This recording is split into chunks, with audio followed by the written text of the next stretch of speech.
Hello and welcome to Halloween in Becca's music room. In this video, we're going to talk about a couple of Halloween-ish folk songs that you can use this October with your elementary music students. Now, full disclosure, I am not super into Halloween, and the kind of Halloween I like is like the Disney Halloween that's like happy and cute and pumpkins. So these really aren't like super Halloween-ish songs, and instead they're more like pumpkins, cats, stuff like that. Witches are pretty much. But the reason I'm sharing this is that if you are maybe at a school where you aren't doing Halloween, you can still add a couple of these songs into your rotation. It'll still be kind of fun and like fallish, maybe a little bit spooky, but it's not gonna be like Halloween unless you put them all together and like really, you know, make a big deal about it.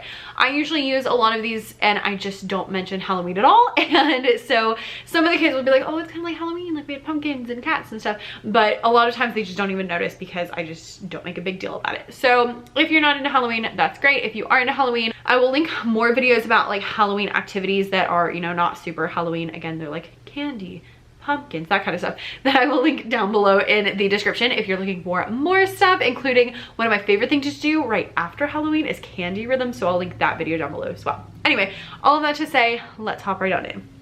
Okay, my favorite, I think it's my favorite song for Halloween time is actually one I just learned this past year, but it's so cute, and it is Pass the Pumpkin.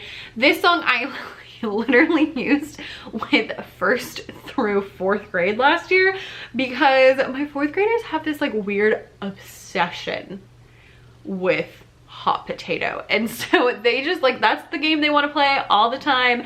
And so I was doing this with the younger kids and I was like, great, I'll do it with 4th grade too. They'll love it because they get to pass the pumpkin. It's in minor, which is really fun, and it just makes it really great. So this song goes, pass the pumpkin all around, listen to the spooky sound. Ooh, ooh, will it stop on you? Boo. I love doing this one with really any grade, but the game that goes with it is a Pass the Pumpkin game, just like hot potato. So you can use a pumpkin. If you're like me and you never remember to get the thing that matches, then you can just scrunch up an orange piece of paper, because that's what we did, and you pass it around, and then whoever lands on will it stop on you? Boo. Whoever has it on boo, that person would then be out. You can have them actually be out until you have one winner, or sometimes I have like the out person go and play an instrument, or I'll have the out person like read a rhythm. That's really good if you're working on rhythm. You can have that person like read a rhythm, and then you can have it continue and go that way, or you can do the same thing with melody, just like, you know, pull a rhythm out the, I don't know, I have like a cauldron somewhere. You can like pull it out of the cauldron to be Halloween-y. So that one's really cute and really simple, and it's in minor, which makes it extra fun. So with the littles, I use this to work on beat versus rhythm, especially since it's in October. We're like getting into that. So we talk about the beat, and then we talk about the rhythm, and we play both of the different ones. And then with the older kids, we talked more about like the minor and how it sounds, and everybody played the game because the game's so much fun.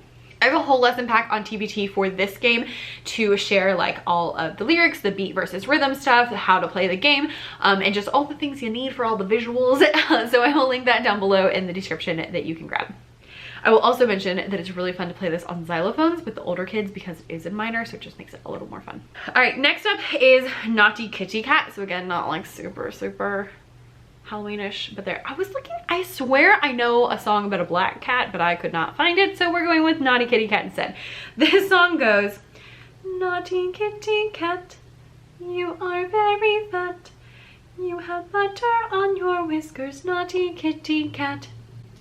And then usually you say scat at the end. My Kodai teacher, when I did Kodai level 1, actually changed the lyrics. So if you don't like the part where you're saying you are very fat, she would say, why did you do that instead? Because then you're not calling the cat fat, which some kids would find, you know, funny, and some might, you know, be offended. But so if you would like to change the words because it's not very nice to call the cat fat, then you can do, why would you do that? This one is just really simple, very good, and great for teaching quarter rest. So great for like, you know, 1st and 2nd grade. And it's just a really cute one. With this one, I like to do it kind of as a story. And so we'll talk about like, you know, my naughty kitty cat. I don't have a cat, but my pretend naughty kitty cat that keeps getting into the butter dish while I'm trying to cook. And it's just really cute. And so we like, I'll like tell a bit of the story, then we sing a song, tell a bit of the story, because the cat just keeps doing it and will not stop eating the butter all throughout. Next up is 5 Little Pumpkins. This is a chant, but I love this song. I love to do this with like 1st and 2nd grade, and we have actions, we add instruments, like we have the whole 9 yards. It is so cute. I also have a book that I read with it, so typically I will show them the book first. I'll link it down below, it's just from Amazon, and we'll read through the book and then we'll do the actions. So I'll do the song with the action. So it goes 5 little pumpkins sitting on a gate. The first one said, "Oh my, it's getting late." The second one said, "There are witches in the air." The third one said, "But we don't care." The fourth one said, "Let's run and run and run." The fifth one said, "I'm ready for some fun." Woo! Went the wind and out went the light, and 5 little pumpkins rolled out of sight.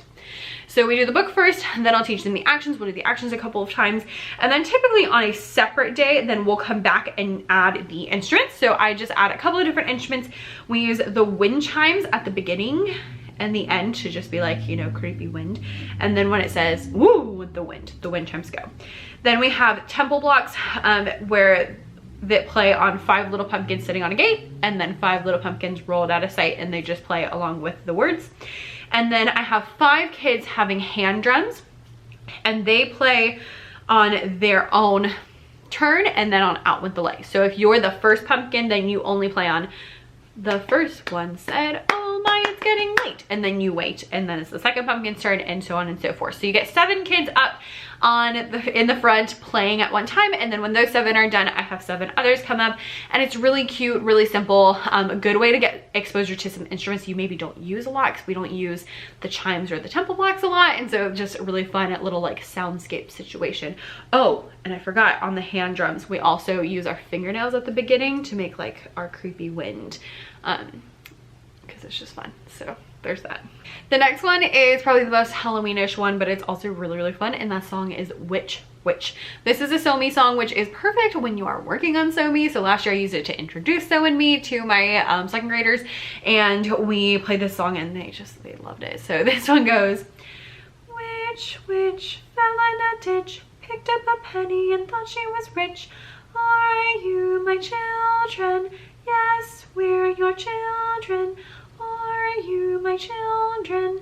And then the kids scream, "No, you old witch," and make sure that they really get that W out, because that always terrifies me, I must say. But this song is so much fun.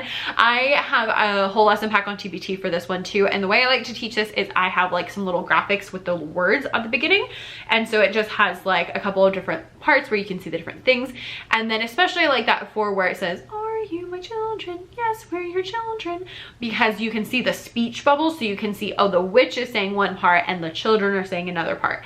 And then I'll ask the kids, I'm like, "Why do you think the witch doesn't know if they're her children or not?" And so they'll tell me like, "Oh, it's because they're in costumes because it's Halloween," or they'll say, "Oh, you know, maybe she's crazy," or they'll say, you know, maybe she is just like confused, or, you know, all different things. And so it's really cute. And then we'll say like, okay, well, why are the kids saying yes? So this song is typically in 6/8, which is also a little bit different because I feel like most of our songs are in, you know, 2/4, 4/4. So it's nice to have one that is in a different meter. And so we work really on the highs and lows and the so and me's with this one, and reading the rhythms so that, and I usually use iconic notation because I don't typically teach 6/8, especially not in 2nd grade, but just going through all of those things, and then we get to play the game that goes with this. So I will disclaimer this with the fact that I do not love chase games. I know y'all are like, "Oh my gosh, I can't believe you don't love chase games." I hate chase games, but every once in a while I'll pull out a chase game, and this is one I'm okay with. What we do for this game is, I think technically you're supposed to be in a circle, but what I like to do for this is I have the kids on one side of the room. Usually I'm the witch, and so I go in the middle, and so we all sing, "Witch, witch, fell in a ditch, picked up a penny and thought she was rich," and then just I sing, "Are are you my children? And they'll sing, yes, we're your children. And I sing, are you my children? And then they say, no, you old witch, which is why I like to do it, because I don't want anyone to be like, you know, oh, they called me a witch. So, you know, whatever. But I like to do it, and then also I can kind of control the chaos. And then at that point, they run from one side of the room to the other side of the room, and I try to tag as many of the kids as possible. If they get tagged, then they are out. And if they make it to the other wall, then they're safe. So I like having, I always, if I am gonna have a chase game, I like to have a safe zone so that it's like you run from here to here and then you're done. And not just like crazy chaos running. Everyone has a different like chaos meter, and mine is pretty low. I don't like chaos, and so I'm weird with the chase games, but this is one I like. It's really fun. We usually only play for like 5 minutes and then it gets too rowdy for me, but it's really cute and really fun. The kids really like it, so as long as, you know, no one's gonna fuss about you singing a song about a witch, then I would definitely recommend it. It's so fun. And then also you can use it to work on So and Me. Next one is Pumpkin Pumpkin. This song is great for like 4th graders. And so this one goes, pumpkin, pumpkin, round and fat, turn into a jack-o'-lantern just like that. We do a whole body percussion thing. So we'll play pumpkin, pumpkin, round and fat. So we do legs and then together, and then turn into a jack-o'-lantern. We do a jump spin, and then do just like that. The reason we do this is then we can switch it to doing it with a partner. And so then we'll do pumpkin, pumpkin, round and fat, turn into a jack-o'-lantern just like that, and just really, really simple way to do that. And so I always like to have like an individual way before you have partners. Also, if you are like me and you didn't watch this video until too late, and I didn't know about this song until after Halloween was over, so you can take it into Thanksgiving by doing pumpkin, pumpkin, round and fat, turn into a pumpkin pie just like that. And so we extended it from October to November in that way and continued. So we got, you know, jack-o'-lantern, and then we had pumpkins, and it was a great time. All right, this is my last official folk song, and then I have an honorable mention. And so this one is Skin and Bones, which is a little bit on the creepier side, I will admit, but it's also in 6/8, it's in minor, and it's just a traditional song. So this one goes, there was an old woman, all skin and bones, ooh, she lived down by the old graveyard, ooh, she thought one night she'd take a walk, ooh, she walked down by the old graveyard, ooh, she saw the bones a-layin' around, ooh, she went to her cupboard to get a broom, ooh, she opened the cupboard and boo, and they all yell boo. And then we can talk about what was in the cupboard that she opened, and we all have, you know, different ideas. This one is really fun to play on the xylophones because it is in minor, and especially you can have the kids just play on, or you can have 2 different groups, one playing on the words and one playing on the oohs, and you can do lots of like fun things with that. Also, I will say that I know I've seen people play games with this, but I've never actually seen what the game is. So if you have a fun game with this, or you know of a game, then leave it down below in the comments, because I was trying to find it and I couldn't find it. I was like, I know I've seen someone play a game with this, but I don't know what the game is. And lastly, my honorable mention is not a folk song, but it's just really cute and we use it every year, and so I'm going to throw it out there, and that is the song Hey Jack by Music K8. I'll leave a link to a YouTube video of it down below, but it's so cute. It's talking all about a jack-o'-lantern, and it's so much fun. The chorus goes boo shaka laka laka boo shaka laka laka boo shaka laka laka boo. And so what I do with this is we keep the beat on our body throughout the verses, and then when we get to the chorus and it plays that, then we play it on our legs, the boo shaka laka laka boo shaka laka laka boo shaka laka laka boo. And we use that to work on like beat versus rhythm. So we keep the beat and then we play the rhythm, then we keep the beat and we play the rhythm, and then I teach them the words typically in a separate lesson. We'll learn like the words of the first half, and then the next lesson we'll learn the words of the second half until they know the whole thing, and they love it and they can dance to it like all day long. So when the day after Halloween, when they are hopped up on sugar, that's a great one to be like, we're gonna play freeze dance for the next 30 minutes. Yeah, just go for it. So that's a really cute one. I want to give it a little mention, even though it's not a folk song, but it's great and your kids will love it. I use it with literally K through 3. 3rd grade still loves it, so we still do it. And you know what? I'm here for it. So there's a few of my favorite like folk songs for Halloween, most of which are not very Halloweenish. So you can take one or two of them and, you know, not be Halloween, or you can use all of them and be a little more Halloween-ish. I would love to know your favorite Halloween or Halloween-ish or fall music lessons down below. So leave them down below in the comments, and I will link all those things in the description I mentioned earlier. Thanks so much for watching, and I'll see you next time where I'm going to share one of my favorite games. So I'm super excited. It's not really a Halloween game, but it kind of works for Halloween. I love it. So see you then.